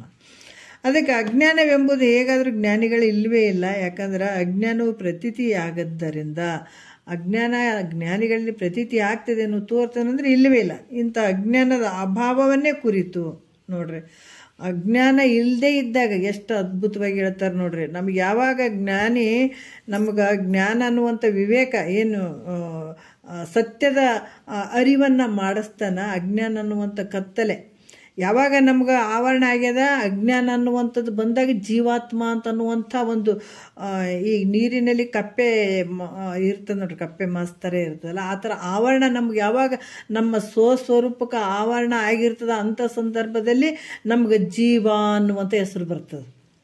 ಅಜ್ಞಾನ ಇದ್ದಾಗ ಜೀವ ಅಂತ ಬರ್ತದೆ. ಅದು ನಿಜ ಏನಂದ್ರೆ ಅಲ್ಲ, ಇದು ಹೆಸರು ಅಷ್ಟೇ. ಅದು ಅಜ್ಞಾನ, ಅದು ಆವರಣ ಐತಿ, ಅದಕ್ಕೆ ಆ ರೀತಿ ಅನಿಸ್ಕೊಳ್ತದೆ. ಯಾವಾಗ ಅದು ಅಜ್ಞಾನ ಅನ್ನುವಂಥದ್ದು, ಅವಿದ್ಯೆ ಅನ್ನುವಂಥದ್ದು ಅಲ್ಲಿ ನಿವೃತ್ತಿ ಆಯಿತು ಅಂತಂದಾಗ ಅದಕ್ಕೇನು ಹೇಳ್ತಾರೆ ಅವರು? ಜ್ಞಾತೃತ್ವದ ಲಯ ಅಂತ ಹೇಳ್ತಾರೆ ಅವರು. ಜೀವಾತ್ಮ ಸತ್ಯ ಅದನ್ನಂದ್ರೆ ಅಲ್ಲ, ಆತ ಏನಂದ್ರೆ ಅದು ಪ್ರತೀತಿ ಆಗಿರುವಂಥದ್ದು ಅಷ್ಟೇ. ಅಲ್ಲಿ ಅಜ್ಞಾನದಲ್ಲಿ ಆ ಹೆಸರು ಆದ ತನ್ನ ತಿಳಿಗೊಳ್ಳಾರ್ದಂಗೆ ಇರುವಂಥದ್ದು ಸ್ಥಿತಿಗೆ ಜೀವ ಅಂತ ಹೇಳುವಂಥದ್ದು. ಅದಕ್ಕೆ ಜೀವಾತ್ಮ ಅಂತ ಅನ್ನುವಂಥದ್ದು. ಯಾಕಂದರೆ ಈ ಅಜ್ಞಾನ ಯಾವಾಗ ಇರ್ತದೆ, ಅಜ್ಞಾನ ಭಾವದಲ್ಲಿದ್ದದಿಗೆ ಅದಕ್ಕೆ ಜೀವಾತ್ಮ ಅಂತಾರೆ. ಅಜ್ಞಾನದ ಭಾವದಲ್ಲಿ ಯಾವಾಗಿರ್ತಾನೆ ಅದಕ್ಕೆ ಜೀವಾತ್ಮ ಅಂತ ಹೇಳ್ತಾರೆ. ಅದನ್ನು ಯಾವಾಗ ಕಳ್ಕೊತಾನೆ ಅದನ್ನೇ ಪರಮಾತ್ಮ. ಎಷ್ಟು ಚಂದ ಹೇಳ್ತಾರೆ, ಅರಿದೊಡೆ ಪರಮಾತ್ಮ, ಮರೆದೊಡೆ ಜೀವಾತ್ಮ. ನೀ ಮರ್ತಿದೆಪ್ಪ, ನೀ ತಿಳ್ಕೊ ಪರಮಾತ್ಮನೇ ಆಗಿಬಿಡ್ತಿದೆ. ಅದ್ಭುತವಾಗಿ ಹೇಳ್ತಾರಲ್ಲ, ಎಲ್ಲವನ್ನು ಮರ್ತಿದೆ. ನಿನ್ನ ಸ್ವರೂಪ ನಾನು ಯಾರಿದ್ದೀನಿ, ನೀ ಎಲ್ಲಿಂದ ಬಂದಿದೆ ಅನ್ನುವಂಥದ್ದು ಮರ್ತಿದೆ. ನಿನ್ನ ಜಾಗ ಯಾವುದು, ಶಾಶ್ವತವಾದ ಜಾಗ ಯಾವುದು ಅನ್ನೋದು ಮರ್ತು ಬಿಟ್ಟಿದೆ. ಅದಕ್ಕೆ ನೀ ಜೀವಾತ್ಮ ಅನಿಸ್ಕೊಂಡಿದೆ. ಮರ್ತದಕ್ಕಾಗಿ ಜೀವಾತ್ಮ. ನೀನೇ ಅರ್ಥಗೋ. ಇದು ಯಾವಾಗ ಗುರು ಮುಖಾಂತರ ತಿಳ್ಕೊಳ್ತೀವಿ, ನೀನು ಸರ್ವಶಕ್ತ ಆಗ್ತಿದ್ದಿ. ಅದಕ್ಕೆ ಹೇಳ್ತಾರೆ, ಮುಕ್ತನಾಗಲು ಸರ್ವಶಕ್ತನಾಗಲು, ಗುಪ್ತನಾಗಿ ಭಕ್ತಿಯಿಂದ ಸೂಕ್ತ ಮಾರ್ಗ ಹಿಡಿಯಲು. ಮುಕ್ತನಾಗಲು ಸರ್ವಶಕ್ತನಾಗಲು, ನೀನೇ ಸರ್ವಶಕ್ತನಾಗ್ತೀನಿ. ನಿಂಗೆ ಯಾವಾಗ ಇದನ್ನು ತಿಳ್ಕೊಳ್ಬೇಕನ್ನುವಂಥ ಭಾವ ಬಂತು ಅಂದಾಗ ನೀನು ಹೆಂಗಾಗ್ತಿ? ಸರ್ವಶಕ್ತನಾಗ್ತಿದೆ. ಅದಕ್ಕೆ ಮುಕ್ತನಾಗಲು ಸರ್ವಶಕ್ತನಾಗಲು, ಗುಪ್ತನಾಗಿ ಭಕ್ತಿಯಿಂದ ಸೂಕ್ತ ಮಾರ್ಗ ಹಿಡಿಯಲು ಅಂತನ್ನುವಂಥ ಮಹಾತ್ಮರು ಹೇಳ್ತಾರೆ. ಯಾವಾಗ ಅಜ್ಞಾನದ ಭಾವ ಇತ್ತು ಅಂತಂದಾಗ ಅಲ್ಲಿ ಜೀವಾತ್ಮ ಆಗ್ತದೆ. ಅಜ್ಞಾನ ಅಂದ್ರೇನು? ತನ್ನನ್ನು ತಾನು ಮರುವಿಕೆ. ತನ್ನನ್ನು ತಾನು ಯಾವಾಗ ಮರಿತಾನ ಅದು ಅಜ್ಞಾನ ಅಂತ ಹೇಳಿಸ್ಕೊಳ್ತದೆ. ಯಾವಾಗ ತನ್ನನ್ನು ತಾನು ಅರಿತಾನ ಅವಾಗ ಸುಜ್ಞಾನಿ ಅನಿಸ್ಕೊಳ್ತಾನತ್ತ. ಹಾಗಾಗಿ ಈ ಅಜ್ಞಾನವನ್ನು ಕಳ್ಕೊಂಡಾಗ ಅದಕ್ಕೆ ಯಾವಾಗ ತನ್ನನ್ನು ತಾನು ಮರ್ತುಕೊಂಡಿದ್ದಾನ ಆತ ಜೀವಾತ್ಮ. ಅವಾಗ ಯಾವಾಗ ತನ್ನನ್ನು ತಾನು ಅರ್ಥಕೊಳ್ತಾನೆ ಪರಮಾತ್ಮ. ಇರುವಂಥದ್ದು ಪರಮಾತ್ಮನ ಸ್ವರೂಪನೇ, ಮರ್ತದಕ್ಕಾಗಿ ಈತ ಬಡಬಡಿಸ್ಕೊಂತ ಕೂತ್ಕೊಂಡಿದ್ದಾನ. ಈ ರೀತಿಯಾಗಿ ಯಾವಾಗ ಜ್ಞಾನಿಯಲ್ಲಿ ಈ ಅಜ್ಞಾನ ಪ್ರತೀತಿ ಆಗದೇ ಇರುವಂಥದ್ದು, ಯಾಕಂದರೆ ತಿಳ್ಕೊಂಡ್ಬಿಟ್ಟಿದ್ದಾನೆ, ಗುರು ಮುಖಾಂತರ ತಿಳ್ಕೊಂಡಿದ್ದಾನೆ, ಅಜ್ಞಾನ ಮತ್ತೆ ಪ್ರತೀತಿ ಆಗ್ತದೆ. ಅದಕ್ಕೆ ಇದು ಭಾಳ ಶ್ರೇಷ್ಠವಾಗಿರುವಂಥದ್ದು. ಒಂದು ಸಲ ಬಡ್ದಾಡಬೇಕು. ಯಾವುದಕ್ಕೆ ಬಡ್ದಾಡ್ಬೇಕಂದ್ರೆ ಇದಕ್ಕೆ ಬ್ರಹ್ಮಜ್ಞಾನಕ್ಕೆ ಬಡ್ದಾಡಬೇಕು, ಈ ಜ್ಞಾನಕ್ಕೆ ಬಡ್ದಾಡಬೇಕು. ಯಾವಾಗ ಈ ಜ್ಞಾನ ಅನ್ನುವಂಥ ಸೂರ್ಯ ಏನಾದರೂ ಹುಟ್ಟಿ ಬಿಟ್ಟ ಅಂತಂದ್ರೆ ಮತ್ತೆ ನಿನ್ನ ಲೈಫ್ನಲ್ಲಿ ನೀನು ಒಂದು 20-25 ವರ್ಷದಾಗೆ ನಿನಗೆ ಜ್ಞಾನ ಆಯ್ತಾ, ನೀನು 70-80 ವರ್ಷ ತನಕ ಬದುಕಿರು, ನೀನು ಆನಂದವಾಗಿ ಬದುಕ್ತಿದೆ. ಜೀವನ ಸಾರ್ಥಕ ಆಗಿಬಿಟ್ಟದ ನಿಂದು. ಆದ್ರೆ ಎಷ್ಟೇ 100 ವರ್ಷ ಬದುಕಿದ್ರು ಈ ಜ್ಞಾನ ಪಡ್ಕೊಳ್ದಿದ್ರೆ ಎಲ್ಲ ವ್ಯರ್ಥ. ಮತ್ತು ಒಂದು ಸಲ ಇದು ಜ್ಞಾನ ಆಯ್ತಂದ್ರೆ 70-80 ವರ್ಷ ಬದುಕಿದ್ರು ಕೂಡ ಈ ಅಜ್ಞಾನ ಅನ್ನುವಂಥ ಕತ್ತಲ್ಲಿ ಏನಾರು ಆವರಿಸ್ಕೊಂಡ್ಬಿಡ್ತಾನಂದ್ರೆ ಇಲ್ಲ, ಅದು ನಷ್ಟ ಆಯ್ತಂದ್ರೆ ಮುಗಿತು. ಒಂದು ಸಲ ಮುತ್ತು ಆಯ್ತಂದ್ರೆ ಮತ್ತೆ ತಿರ್ಗಾ ನೀರಾಗಿ ಬಿದ್ದರೂ ಕೂಡ ಮುತ್ತಾಗಂಗಿಲ್ಲಲ್ರಿ, ನೀರಾಗಂಗಿಲ್ಲಲ್ರಿ. ಅದು ನೀರಿನಿಂದೇ ಆದಂಥ ಒಂದು ಮುತ್ತು ಮತ್ತು ಒಂದೇ ಸಲ ಆಗಿಬಿಟ್ಟದು. ಪದೇ ಆಗ್ತದೇನು ಅದು? ಮತ್ತೆ ನೀರಾಗೆ ಹಾಕ್ರಿ, ಅದು ಮತ್ತು ನೀರಾಗ್ತದೇನು? ಇಲ್ಲಲ್ಲ. ಒಂದು ಸಲ ತುಪ್ಪ ಆಯಿತು, ತಿರ್ಗಾ ಅದು ಮತ್ತು ಮೊಸರಾಗ್ತದ, ಬೆಣ್ಣೆ ಆಗ್ತದ, ಮಜ್ಜಿಗೆ ಆಗ್ತದೆ, ಏನಾಗ್ತದೆ? ಏನೂ ಇಲ್ಲಲ್ಲ. ಅದಕ್ಕೆ ಸಂಸಾರ ಏನೋ ಜ್ಞಾನವನ್ನು ಪಡ್ಕೊಂಡು ನೀನು ಆಯುಷ್ಯ ಪರ್ಯಂತ ನೀನು ಎಷ್ಟು ದಿವಸ ಅದ ಮತ್ತು ಬಂದಾಗ ಬಿಟ್ಟದ ಶರೀರಕ್ಕೆ ಪ್ರಾರಬ್ಧ ಐತಿ, ಇದು ಪಾಪ ಪುಣ್ಯದಿಂದ ಬಂದದ. ಇದಕ್ಕೆ ಏನಾರ ಆಗಲಿ, ನಿನಗೆ ಅದಕ್ಕೇನು ಸಂಬಂಧ ಹೇಳ್ರಿ? ಎಷ್ಟು ಆನಂದವಾಗಿ ಇರ್ತಾನೆ ಜ್ಞಾನಿ. ಮತ್ತು ತಿರ್ಗಾ ಅದು ಅಜ್ಞಾನವಂತ ಆವರಿಸ್ಕೊಳ್ತಾನಂದ್ರೆ ಸಾಧ್ಯ ಇಲ್ಲ. ಒಂದು ಸಲ ಮುತ್ತಾಗಿ ಬಿಟ್ಟಿದ್ದಾನೆ ಒಬ್ಬ ಜ್ಞಾನಿ ಆಗಿದ್ದಾನಂದ್ರೆ ತಿರ್ಗಿ ಅಜ್ಞಾನ ಅನ್ನುವಂಥದ್ದು ಯಾವತ್ತೂ ಪ್ರತೀತಿ ಆಗಂಗಿಲ್ಲ ತಗ. ಅದಕ್ಕೆ ಈ ಜ್ಞಾನ ಅನ್ನುವಂಥದ್ದು ಮುಗಿಸಿ ನೀನು ಆರಾಮಾಗಿ ಜೀವನ ಮಾಡ್ಬೋದು. ಆದರೆ ಸಂಸಾರ ಮುಗಿಸಿ ಜ್ಞಾನವನ್ನು ಪಡ್ಕೋತೀನಿ ಅಂದ್ರೆ ಸಾಧ್ಯ ಇಲ್ಲ. ಇದು ಮುಗ್ಸೋಕ್ಕೆ ಬರ್ತದೆ, ಜ್ಞಾನವನ್ನು ಪಡ್ಕೊಳಕ್ಕೆ ಬರ್ತದೆ. ಮೃಷ್ಟಾನ್ನ ಭೋಜನ ಇದು, ಹೊಟ್ಟೆ ತುಂಬ ಊಟ ಮಾಡಿ ಬಿಡ್ಬೋದು. ಗುರು ಅಡುಗೆ ಮಾಡಿ ಇಟ್ಟಾನ, ಅದಕ್ಕೆ ಹೇಳುವಂಥದ್ದು, ಗುರು ಅಡುಗೆ ಮಾಡಿ ಇಟ್ಟಾನ. ಸುಮ್ಮನೆ ತೊಗೊಂಡು ಕುಂತು ತಿನ್ನೋಕೆ ಇಷ್ಟ ಆಗೋವಲ್ದಂದ್ರೆ ಮತ್ತು ನಮ್ಮ ಪಾಪದ ಫಲ ಅಲ್ಲ. ಇಷ್ಟೆಲ್ಲ ಪರಮಾತ್ಮ ಪ್ರಾಕ್ಟಿಕಲ್ಲಾಗಿ ನಮಗೆಲ್ಲ ತೋರಿಸಿದಾನ ನೋಡ್ರಿ. ಒಂದು ನದಿ ಎಲ್ಲಿಂದ ಹುಟ್ಟ್ಯದ ಅಲ್ಲಿಗೆ ಸೇರಕ್ಕೆ ಬಡ್ಕೋತದ. ಒಂದು ಹೂವಿನ ಗಿಡ, ಒಂದು ಹಣ್ಣಿನ ಗಿಡ ಯಾವ ಬೀಜದಿಂದ ಆಗ್ಯದ ಅದು ಮತ್ತೆ ಅದೇ ಹಣ್ಣು ಆಗ್ತದೆ. ಅದು ಹಣ್ಣಿನಿಂದನೇ ಆ ಬೀಜದಿಂದನೇ ಮತ್ತೆ ಗಿಡ ಆಗ್ತದೆ, ತಿರ್ಗಾ ಅದು ಕೊನೆಗೆ ಏನಾಗ್ತದೆ ಮತ್ತೆ ಹಣ್ಣೇ ಆಗ್ತದೆ, ಹಣ್ಣಾಗಿ ಮತ್ತೆ ಬೀಜ ಆಗ್ತದೆ. ಅದು ಯಾವುದರಿಂದ ಹುಡ್ತದೆ ಅದೇ ಆಗ್ತದೆ. ಹೌದಾ? ಜಗತ್ತಿನೊಳಗೆ ನಾವು ಭಾಳಷ್ಟು ನೋಡ್ರಿ, ಆಕಾಶ ಅನ್ನುವಂಥದ್ದು ನೋಡ್ರಿ, ವಾಯು ಅನ್ನುವಂಥದ್ದು ಆಗಲಿ, ಯಾವುದೇನ ನಾವು ವಿಚಾರ ಮಾಡಿದ್ರೆ ಎಲ್ಲದರಲ್ಲಿ ತತ್ವವನ್ನು ನಾವು ಕಾಣ್ಬೋದು, ತಿಳ್ಕೊಳ್ಬೋದು. ಅದಕ್ಕೆ ಮಹಾತ್ಮರು ಈ ಜಗತ್ತನ್ನು, ಈ ಸೃಷ್ಟಿಯನ್ನು ಆ ಜ್ಞಾನದ ರೂಪವಾಗಿ ನೋಡಿದ್ರು. ಅವರು ಅಷ್ಟು ಪ್ರೀತಿಸಿದರು ಅದ್ರ ಮೇಲೆ.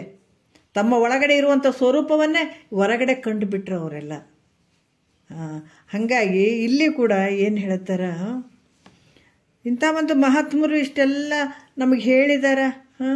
ಜಗತ್ತಿನೊಳಗೆ ಪ್ರಾಕ್ಟಿಕಲ್ಲಾಗಿ ತೋರಿಸಿದಾನ. ಈ ಶರೀರ ಬಂದದ, ಆಮೇಲೆ ಈ ಶ್ರುತಿಗಳು ಮತ್ತು ಹಂಗೆ ಸಾಯಿಬಾರ್ದಿವೆಲ್ಲ ಅಂತ ಹೇಳಿಬಿಟ್ಟು ನಮಗೆ ಥೇರಿಗಳು ರೂಪದಾಗ ಈ ಶ್ರುತಿ ಪ್ರಮಾಣಗಳು ಬಂದವು.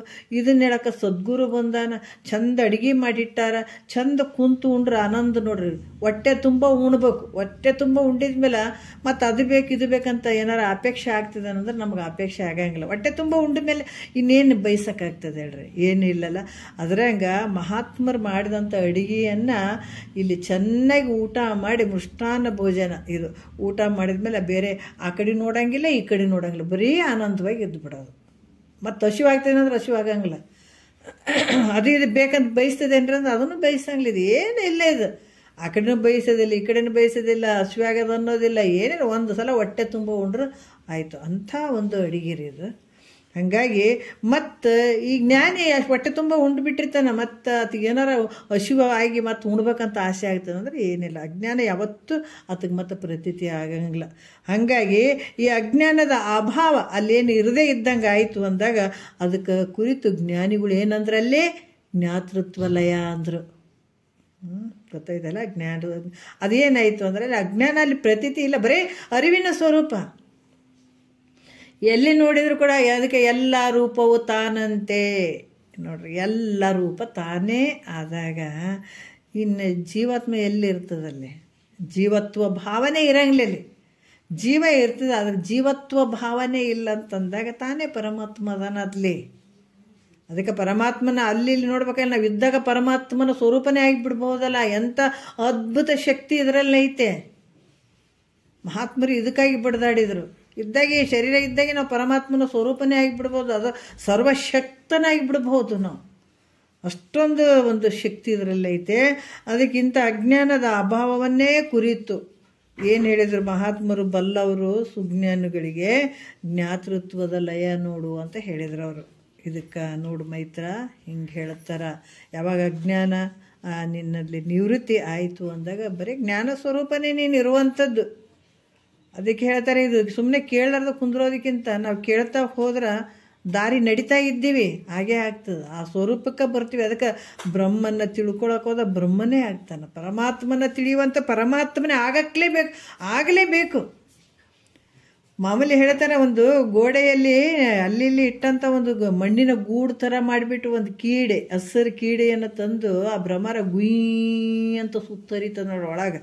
ಆ ಒಳಗೆ ಕೇಳಿ ಬರೀ ಗುಯ್ ಅಂತ ಆ ಶಬ್ದವನ್ನು ಮಾಡ್ತಾ ಇರ್ತದೆ. ಮನ್ಯಾಗ ನಾವೆಲ್ಲ ಕಡೆ ನೋಡ್ತೀವಿ, ಆ ಗುಂಗಿ ಹುಳು ಗುಂಗ್ ಅಂತ ಶಬ್ದ ಮಾಡ್ಕೊತ ಒಳಗಡೆ ಹಸಿರು ಕೀಡೆಯನ್ನು ಕೂತು ಇಟ್ಟಿರ್ತದಲ್ಲ, ಮನೆ ಮಾಡಿ ಇಟ್ಟಿರ್ತದೆ ಒಳಗಡೆ. ಆ ಮಣ್ಣಿಂದ ಮನೆ ಮಾಡಿ ಮನ್ಯಾಗ ಅಲ್ಲಿ ಇಟ್ಟಿರ್ತಾವೆ ನೋಡ್ರಿ ಮಣ್ಣಿನ ಗೂಡು. ಅದ್ರಾಗ ಹಸಿರು ಕೀಡೆಯನ್ನು ಇಟ್ಟಿದ್ದು ಗುಯ್ ಅಂತ ಶಬ್ದ ಮಾಡಿದಾಗ ಗುಯ್ ಅಂತ ಶಬ್ದ ಕೇಳಿ ಅದು ಭ್ರಮರಾಗೆ ಹೊರಗೆ ಬರ್ತದೆ. ಹಾಗಾಗಿ ಇದನ್ನು ಕೇಳಿ ಪರಮಾತ್ಮನ ತಿಳ್ಕೊಳಕ್ಕೆ ಹೋಗೋ ಪರಮಾತ್ಮ ಆಗಲೇಬೇಕದು. ಹಂಗೈತೆ. ಹಾಗಾಗಿ ಇಲ್ಲಿ ಜ್ಞಾನಿಗಳು ಏನು ಹೇಳಿದ್ರು? ಜ್ಞಾತೃತ್ವದ ಲಯ ಅಂತ ಹೇಳಿದರು. ಮತ್ತು ಈ ಮಾಯದ ಲಯ ಹೇಳ್ತಾರೆ ನೋಡ್ರಿ, ಅದ್ಭುತವಾದಂಥ ವಿಚಾರಗಳ ಹೇಳ್ತಾರೆ. 10ನೇ ನುಡಿಯಲ್ಲಿ ಹೇಳ್ತಾರೆ ದೃಶ್ಯ ಮಿರಲು. ಮತ್ತು ಇದ್ರಾಗ ಒಂದು ಹೇಳ್ತಾರೆ, ಒಂದು ಭಾಳ ಮುಖ್ಯವಾಗಿರುವಂಥ ವಿಚಾರಗಳು. ಇದ್ರಾಗ ಎಲ್ಲ ವಿಚಾರಗಳು ಅದಾವ, ಒಂದೇ ಸಲಕ್ಕೆ ಎಲ್ಲ ಅರ್ಥ ಆಗ್ಬೇಕನ್ನುವಂಥದ್ದು ಇರೋಂಗಿಲ್ಲ. ಒಂದೊಂದು ಶಬ್ದಗಳು ಕೆಲವೊಂದು ಗುರುಗಳು ಹೇಳಿದ್ರು ಕೂಡ ನಮ್ಗೆ ಅರ್ಥ ಆಗಂಗಿಲ್ಲ. ಒಂದೊಂದು ವಿಷಯಗಳು ಅರ್ಥ ಆಗಬೇಕಾದ್ರೂ ಕೂಡ ಅದು ಸ್ವಲ್ಪ ಟೈಮ್ ಬೇಕು. ಆವಾಗ ನಮಗೆ ಚಕ್ ಅಂತ ಮತಿಗೆ ಹೊಳಿತದೆ. ಅಷ್ಟೊಂದು ಇವನ ಅದಕ್ಕೆ ಹೇಳ್ತಾರೆ, ಜಗತ್ತಿನಾಗ ಎಲ್ಲ ಸಾಮಾನುಗಳು ಅದಾವ, ಎಲ್ಲ ಕಡೆ ಅದಾವ. ಬಂಗಾರ ಎಲ್ಲ ಒಂದು ಅಂಗಡಿಯಲ್ಲಿ ಇಟ್ಟಿದ್ದಾರೆ ಅಂತಂದ್ರೆ ಯಾರಿಗೂ ತೊಗೊಳ್ಳೋಷ್ಟು ತಾಕತ್ತು ಬೇಕಲ್ಲ. ಯಾರ್ಯಾರು ತಮ್ಗೆ ಏನೇನು ಬೇಕೋ ಅವನ್ನ ಆರಿಸ್ಕೊಳ್ತಾರೆ, ಅವನ್ನ ತೊಗೊಳ್ತಾರೆ, ಅವು ಅವ್ರಿಗೆ ವಿಚಾರಕ್ಕೆ ಬರ್ತಾವೆ. ಹಾಗಾಗಿ ಇಲ್ಲಿ ಕೂಡ ಏನಂತಂದ್ರೆ ಇಷ್ಟೆಲ್ಲ ಶ್ರುತಿ ಪ್ರಮಾಣಗಳದಾವ, ಗುರುಗಳು ಇಷ್ಟೆಲ್ಲ ಹೇಳ್ಯಾರಂದ್ರೆ ಎಲ್ಲನೂ ನಮ್ಮ ಚಕ್ಕಂತ ಬುದ್ಧಿ ಉಳಿಬೇಕಂದ್ರೂ ಕೂಡ ನಮ್ಮಲ್ಲಿ ತಾಕತ್ತು ಬೇಕು. ಒಂದೊಂದು ಶಬ್ದಗಳು ಎಷ್ಟೋ ದಿವಸ ಅರ್ಥನೂ ಆಗಿರಂಗಿಲ್ಲ, ಕೆಲವು ಇದು ಏನು ಅಂತಾರಲ್ಲ ಏನಂತ ಅವ್ರು ಹೇಳ್ತಾರಲ್ಲ ತಿಳಿಸಂದ್ರೂ ಕೂಡ ನಮ್ಮ ಬುದ್ಧಿಗೆ ಬರೋದೇ ಇಲ್ಲ. ಯಾವಾಗ ಅಂತಂದ್ರೆ ಮತ್ತೆ ನಮ್ಮ ಮನಸ್ಸು ನಮ್ಮ ಏನು ಅಂಥ ಕಣೆ ಯಾವಷ್ಟು ಪರಿಪಕ್ವ ಆಗ್ತಾ ಆಗ್ತಾ ಕೇಳಬೇಕು, ಇದನ್ನು ತಿಳ್ಕೊಬೇಕು ಅಂತ ಹೆಂಗೆ ನಾವು ಭಾಳಷ್ಟು ಭಾವ ಮಾಡ್ತೀವಿ, ಅವಾಗ ಒಂದೊಂದು ವಿಷಯಗಳು ಚಕ್ ಅಂತ ಹೊಡಿತಾ ಹೋಗ್ಬಿಡ್ತಾವೆ, ನಮಗೆ ಗೊತ್ತಾಗಿಬಿಡ್ತದೆ. ಅವಾಗ ಅದು ಬರೇ ಅರ್ಥಜ್ಞಾನ ಅಲ್ಲ, ನಮ್ಮ ಸ್ವಲ್ಪ ಅನುಭವಕ್ಕೂ ಬರಬೇಕು, ಅನುಭವಕ್ಕೆ ತೊಗೊಂಡು ಹೋಗ್ಬೇಕು. ಅವು ಅಂದಾಗ ಇವು ಅರ್ಥನೂ ಆಗ್ತಾವೆ. ಮತ್ತು ಒಂದು ಸಲಕ್ಕೆ ತಿಳಿದ್ರಿ ಒಟ್ಟು ಅರ್ಥ ಆಗೋಲ್ರಿ ಅಂತ ಹಂಗೆ ಬಿಡೋಂಗಿಲ್ಲ ಇದು. ಅದನ್ನು ಕಂಟಿನ್ಯೂ ಅದಕ್ಕೆ ಬಹಳ ಕೇಳಲು ಬೇಕು. ವೇದಾಂತವೆಂಬ ಶಾಸ್ತ್ರ ನಾವು ಎಷ್ಟು ಕೇಳ್ತೀವಿ ಅಷ್ಟು ನಮಗೆ ವಿಚಾರಗಳು ಮತ್ತು ಇವೆಲ್ಲ ಅನುಭವಕ್ಕೆ ಬರ್ತಾವೆ. ಮತ್ತು ದೃಶ್ಯವಾದ ಮಾಯಲಯ ಬಗ್ಗೆ ಹೇಳ್ತಾರೆ. ಅವ್ರು ಏನು ಹೇಳ್ತಾರೆ? ದೃಶ್ಯ ಮಿರಲು ತನ್ನನ್ನದು ಮರಸು ಮಿಂತು ದೃಶ್ಯ ಮಿಲ್ಲಾಗಿ ಮರಸಲ್ಲಿಲ್ಲ, ದೃಶ್ಯ ವಿಲಕ್ಷಣನಿಗೆ ಮರೆಯಿಲ್ಲಾಗಿ ದೃಶ್ಯ ಮಾಯಲಯವದು ತಾನೇ ಅಂತ ಹೇಳ್ತಾರೆ. ಇಲ್ಲೇನು ಹೇಳ್ತಾರ? ಕಾಣಿಸಿಕೊಳ್ಳುವಂತಹ ಈ ಪ್ರಪಂಚ ಇದ್ದರೆ, ದೃಶ್ಯ ಮಿರಲು ಅಂದರೆ ಕಾಣುವಂಥ ಪ್ರಪಂಚ ಇದ್ದರೆ ತನ್ನನ್ನು ಈ ಪ್ರಪಂಚವು ಆವರಣ ಮಾಡ್ತದೆ ಅಲ್ಲ. ಕಾಣಿಸಿಕೊಳ್ಳುವಂಥ ಪ್ರಪಂಚ ಐತಪ್ಪ ಅಂತಾರೆ, ಅದು ತನ್ನ ಸ್ವರೂಪವನ್ನು ಕುರಿತು ಆವರಣ ಮಾಡಬೇಕು. ಮತ್ತು ಕಾಣಿಸಿಕೊಳ್ಳುವಂಥ ಪ್ರಪಂಚವಿಲ್ಲದಿದ್ರೆ, ಕಾಣಿಸಿಕೊಳ್ಳುವಂಥ ಪ್ರಪಂಚ ಐತಪ್ಪ ಅಂತ ಅಂದಾಗ ತನ್ನ ಸ್ವರೂಪವನ್ನು ಆವರಣ ಮಾಡುವಂಥದ್ದು ಮಾಡ್ತದೆ. ಈ ದೃಶ್ಯ ಪ್ರಪಂಚ ಐತಪ್ಪ ಅಂತಂದ್ರೆ ನಿನ್ನ ಸ್ವರೂಪವನ್ನು ಆವರಣ ಮಾಡುವಂಥದ್ದು ಭಾವ ಆವರಣ ಮಾಡ್ತದೆ. ಆದರೆ ಈ ಕಾಣಿಸಿಕೊಳ್ಳುವಂಥ ಪ್ರಪಂಚನೇ ಇಲ್ಲ ಅಂತಂದಾಗ ಮತ್ತು ಇದಕ್ಕೆ ಈ ಪ್ರಪಂಚಕ್ಕೆ ವಿಲಕ್ಷಣನಾಗಿರುವಂಥ ಸಾಕ್ಷಿಯಾದ ತನಗೆ ಆವರಣವೇ ಇಲ್ಲ ಅಂತನ್ನುವಂಥದ್ದು ನಿಶ್ಚಯ ಮಾಡ್ಕೊಳ್ಬೇಕು. ಕಾಣುವಂಥ ಪ್ರಪಂಚ ಏನದ, ಇದು ಇಲ್ಲವೇ ಇಲ್ಲ ಅನ್ನುವಂಥ ಭಾವ. ಈ ಕಾಣುವಂಥ ಪ್ರಪಂಚ ಈ ದೃಶ್ಯವಾಗಿ ಏನು ತೋರ್ತದಲ್ಲ, ಇದೆಲ್ಲ ಕಾಣುವಂಥ ಪ್ರಪಂಚದಲ್ಲಿ ದೃಶ್ಯವಾಗಿ ತೋರ್ತದಲ್ಲ, ಈ ಭಾವ ಯಾವಾಗಿತ್ತು ಅಂತಂದ್ರೆ ಅಲ್ಲಿ ನಿನ್ನ ಸ್ವರೂಪಕ್ಕೆ ಆವರಣ ಆಗಿದೆ ಅನ್ನುವಂಥದ್ದು ಗೊತ್ತಾಗ್ತದೆ, ಅನ್ನಿಸ್ತದೆ. ಯಾವಾಗ ಇದು ಪ್ರಪಂಚವನ್ನು ನಾವು ತಿಳಿತಾ ಹೋದಾಗ ಈ ಪ್ರಪಂಚ ವಿಚಾರ ಮಾಡಿದ್ರೆ ಇಲ್ಲವೇ ಇಲ್ಲ. ಯಾವಾಗ ಕಾಣುವಂಥ ಪ್ರಪಂಚ ಇಲ್ಲದ್ರಿಂದ ಈ ದೃಶ್ಯ ಪ್ರಪಂಚ ಏನು ಕಾಣ್ತದಲ್ಲ, ಈ ದೃಶ್ಯ ಪ್ರಪಂಚಕ್ಕೆ ಈ ದೃಶ್ಯ ಪ್ರಪಂಚಕ್ಕೆ ವಿಲಕ್ಷಣನಾಗಿರುವಂಥದ್ದು ನಾನು ಬೇರೆಯೇ ಇದ್ದೀನಿ. ಸಾಕ್ಷಿಯ ನನಗೆ ಆವರಣವೇ ಇಲ್ಲ. ಎಲ್ಲ ನೋಡುವಂಥ ಈ ಪ್ರಪಂಚ ಕೂಡ ಜ್ಞಾನ ರೂಪವಾಗಿ ಕಂಡಾಗ ಆವರಣ ಎಲ್ಲಿ ಉಳಿತದ? ಬರೀ ತನ್ನ ಅರಿವಿನ ಸ್ವರೂಪನೇ, ಎಲ್ಲಿ ನೋಡಿದ್ರು ಕೂಡ ತಾನೇ ತನ್ನ ಸ್ವರೂಪನೇ ಅದು. ಯಾವ ರೀತಿ ಅಂದ್ರೆ ಒಂದು ಸಮುದ್ರದ ಒಳಗಡೆ ಒಂದು ದೊಡ್ಡ ಕಂಬ ನಡಾಕಿ, ಕೆಲವು ಸಲ ಹಡಗ ಅದೆಲ್ಲ ಹೋಗ್ಬೇಕಾದಾಗ ಒಂದೆಲ್ಲೋ ಒಂದು ಕಡೆ ದೊಡ್ಡ ಕಂಬ ನಡಾಕಿದಾಗ ಒಂದು ಪಕ್ಷಿ ಓಡಾಡ್ತಿರ್ತದಲ್ಲಿ, ಅದಕ್ಕೆ ಎಲ್ಲಿ ಹೋಗಿ ಕೂಡಕ್ಕೆ ಜಾಗನೇ ಇರಂಗಿಲ್ಲ, ಎಲ್ಲ ಕಡೆ ತಿರುಗ್ತದ, ಬರೀ ನೀರೇ. ಮತ್ತು ಅದು ಒಂದಕ್ಕೆ ಬಂದು ಕುಂದ್ರೋದು. ಹಂಗೆ ಇಲ್ಲಿ ಕೂಡ ದೃಶ್ಯವಾದಂಥ ಪ್ರಪಂಚ ಏನು ಎಲ್ಲ ಕಡೆ ತೋರಿದ್ರು ಕೂಡ ಅದಕ್ಕೆ ವಿಲಕ್ಷಣವಾಗಿರುವಂಥ ಸಾಕ್ಷಿ ಸ್ವರೂಪ ನಾನಿದ್ದೀನಿ, ಕಾಣುವಂಥದ್ದೆಲ್ಲ ನನ್ನ ಸ್ವರೂಪ ಅನ್ನುವಂಥ ಯಾವಾಗ ಈ ಭಾವ ನಿಶ್ಚಯ ಆಗ್ತು. ಯಾಕಂದ್ರೆ ನಾವು ಸ್ವಲ್ಪ ಸೂಕ್ಷ್ಮವಾಗಿ ವಿಚಾರ ಮಾಡಿದ್ರೆ ಈ ಪ್ರಪಂಚ ನೋಡುವಂಥದ್ದು, ಈಗ ನಾವು ಸಮುದ್ರ ಅಂತೀವಿ, ಒಂದು ಊರು ಅಂತೀವಿ, ಒಂದು ಬೆಟ್ಟ ಅಂತೀವಿ, ಎಲ್ಲಷ್ಟು ನಿನ್ನ ಸ್ವರೂಪನೇ. ಯಾಕಂದರೆ ನಿನ್ನಲ್ಲಿ ದೃಶ್ಯ ದೃಕ್ಕು ಅನ್ನುವಂಥದ್ದು ಇರ್ತದಲ್ಲ, ಅದು ಯಾಕಂದರೆ ಇಂದ್ರಿಯಗಳ ಮೂಲಕ ಈ ದೃಶ್ಯವಾದಂಥ ಪ್ರಪಂಚವನ್ನು, ದೃಶ್ಯವಾದಂಥ ವಸ್ತುಗಳನ್ನು ನೋಡಿದಾಗ ನಿನ್ನಲ್ಲೇ ನಿನ್ನ ಒಂದು ವೃತ್ತಿ ಅಲ್ಲಿ ಆಕಾರ ಆದಾಗ ಆ ಸ್ವರೂಪವನ್ನು ನಿನಗೆ ಗೊತ್ತಾಗ್ತದೆ, ಅಲ್ಲಿ ತನಕ ಗೊತ್ತಾಗಂಗಿಲ್ಲ. ಹಾಗಾಗಿ ಇಲ್ಲಿ ಏನಾಗ್ತದೆ ಅಂತಂದ್ರೆ ನೀನು ನೋಡುವಂಥ ಏನದು ಇದು ದೃಶ್ಯವಾದಂಥ ಪ್ರಪಂಚ ಎಲ್ಲ ನಿನ್ನ ಸ್ವರೂಪನೇ. ಅದು ನಮ್ಗೆ ಅಜ್ಞಾನ ರೂಪದಲ್ಲಿ ಸಪ್ರೇಟ್ ಆದ ಕಡ್ಯಾಕಾದಂತ ನಾವು ತಿಳ್ಕೊಳ್ಬೋದು. ಆದ್ರೆ ಅದು ನಿನ್ನೊಳಗಡೆ ತೋರಕತ್ತಿದೆ ಎಲ್ಲನೂ. ಹೆಂಗೆ ನಿದ್ರೆ ಒಳಗೆ ಎಲ್ಲ ಸಕಲ ಪ್ರಪಂಚ ಎಲ್ಲವನ್ನ ನೀನೇ ತಿಳ್ಕೊಳ್ತಿದೆ. ನಿದ್ರೆ ಒಳಗೆ ನಿನಗಿಂತ ಭಿನ್ನ ಐತಾನೆ. ಅಲ್ಲಿ ಒಂದು ಪ್ರಪಂಚ ತೋರ್ತದಂತಂದ್ರೆ ಆ ನಿದ್ರೆ ಒಳಗೆ ಅದು ಭಿನ್ನ ಐತಾನೆ ನಿನಗಿಂತ. ನಿನ್ನಲ್ಲೇ ತೋರಕತ್ತದ. ಊರು ತೋರ್ತು, ಪಟ್ಟಣ ತೋರ್ತು, ಸಮುದ್ರ ತೋರ್ತು, ನಾನಾ ರೀತಿ ವಿಚಿತ್ರವಾದಂಥ ಇದು ನಿನ್ನೊಳಗೆ ತೋರಿತಲ್ಲ. ಅದರಂಗೆ ಈಗ ಜಾಗ್ರದಲ್ಲಿ ಕೂಡ ಈ ದೃಶ್ಯವಾದ ಪ್ರಪಂಚ ಏನು ನಿನ್ನೊಳಗೆ ತೋರ್ತದೆ, ಎಲ್ಲನೂ ಏನು ತೋರ್ತದೆ ಇದೆಲ್ಲನೂ ನಿನ್ನೊಳಗೆ ತೋರ್ತದೆ. ನಿನ್ನ ಬಿಟ್ಟು ಅನ್ಯ ಎಲ್ಲೂ ತೋರಂಗಿಲ್ಲ. ಈ ರೀತಿ ತಿಳ್ಕೊಂಡು ಮತ್ತು ಈ ಪ್ರಪಂಚ ಇದಕ್ಕೇನಂದ್ರೆ ನಾನು ಸಾಕ್ಷಿ ರೂಪವಾಗಿದ್ದೀನಿ ಅನ್ನುವಂಥದ್ದು ತಿಳಿಯುವಂಥದ್ದು. ಯಾಕಂದ್ರೆ ದೃಶ್ಯವಾದ ಪ್ರಪಂಚ ಕನಸಿನಲ್ಲಿ ನೋಡ್ತೀವಿ, ಆದರೆ ಸಾಕ್ಷಿ ರೂಪವಾಗಿ ಅದನ್ನೆಲ್ಲ ತಿಳಿಯುವಂಥ ಒಬ್ಬನಿರ್ತಾನಿಲ್ಲ ಅಲ್ಲಿ. ಹಂಗೆ ಇದೆಲ್ಲ ತಿಳಿಯುವಂಥ ಇದಕ್ಕೆ ವಿಲಕ್ಷಣನಾಗಿರುವಂಥ ನಾನು ಸಾಕ್ಷಿ ರೂಪವಾಗಿ ಇದ್ದೀನಿ ಅಂತ ಅನ್ನುವಂಥ ಭಾವ ಬಂತಂದ್ರೆ ಅಲ್ಲಿ ಆವರಣನೇ ಇರಂಗಿಲ್ಲ. ಅಲ್ಲಿ ಆವರಣ ಇಲ್ಲವೇ ಇಲ್ಲ ಅಲ್ಲಿ. ಯಾವಾಗ ಅದಕ್ಕೆ ಹೇಳ್ತಾರೆ ದೃಶ್ಯ ಮೇರೆಲ್ಲ ತನ್ನನ್ನದು ಮನಸ್ಸಿಗೆ ಮಿಂತು ಅಂತ ಹೇಳ್ತಾರೆ. ಆವರಣ ಮಾಡ್ತದೆ. ದೃಶ್ಯ ಇದ್ದಾಗ ಅದು ಆವರಣತೆ. ಯಾಕಂದ್ರೆ ದೃಶ್ಯ ಮಿಲ್ಲಾಗಿ ಮನಸ್ಸಲ್ಲಿಲ್ಲ. ದೃಶ್ಯ ಇಲ್ಲ ಅಂತಂದ್ರೆ ಆವರಣ ಇಲ್ಲವೇ ಇಲ್ಲ. ಅದಕ್ಕೆ ಇಲ್ಲೇನು ಹೇಳ್ತಾರ, ದೃಶ್ಯ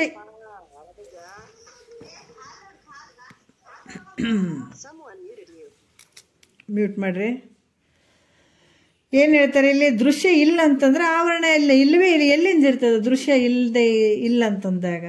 ಅದಕ್ಕೆ ಈ ರೀತಿಯಾಗಿ ಯಾವಾಗ ದೃಶ್ಯ ವಿಲಕ್ಷಣನಿಗೆ ಮರೆ ಇಲ್ಲಾಗಿ, ಅದಕ್ಕೆ ಅದು ಯಾವ ಆವರಣ ಇಲ್ಲ, ಸಾಕ್ಷಿಯಾದಂಥ ನಿನ್ನ ಸ್ವರೂಪಕ್ಕೆ ಯಾವ ಆವರಣನೂ ಇಲ್ಲ ಅಂತ ನಿಶ್ಚಯವಾಗಿ ಯಾರು ತಿಳಿತಾರ, ಇದಕ್ಕೆ ಮಾಯೆಯ ಲಯ ಅಂತ ಹೇಳ್ತಾರೆ.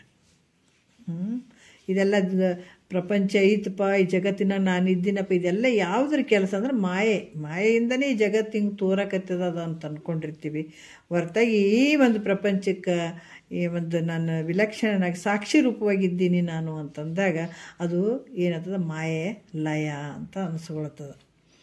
11ನೇ ನುಡಿ ನೋಡ್ಬಿಡೋಣ. ಏನು ಹೇಳ್ತಾರ, ಈ ದೃಶ್ಯ ಪ್ರಪಂಚ ನೋಡುವ ದ್ರಷ್ಟರೂಪ ಆತ್ಮನಿಗೂ ಲಯ ಅಂತ ಹೇಳ್ಬಿಡ್ತಾರೆ ನೋಡ್ರಿ. ಎಷ್ಟು ಅದ್ಭುತವಾಗಿ ಹೇಳ್ತಾರೆ ಅವರು. ತಾನುಂಟೆನಿಸುಗಂ ಈ ವಿಷಯಾಳಿಯುಳ್ಳಡೆ ತಾನೇನ ಅರಿಯದ ಕಥದಿಂದೇ ಏನು ಮಿಲ್ಲದಿರಲಿಕ್ಕೆ ಮಾನಿನಿ ತಿಳಿಯದು ತಾನು ಆತ್ಮಲಯವೆಂದು ನಿಜದಿಂದೇ ಅಂತ ಹೇಳ್ತಾರೆ.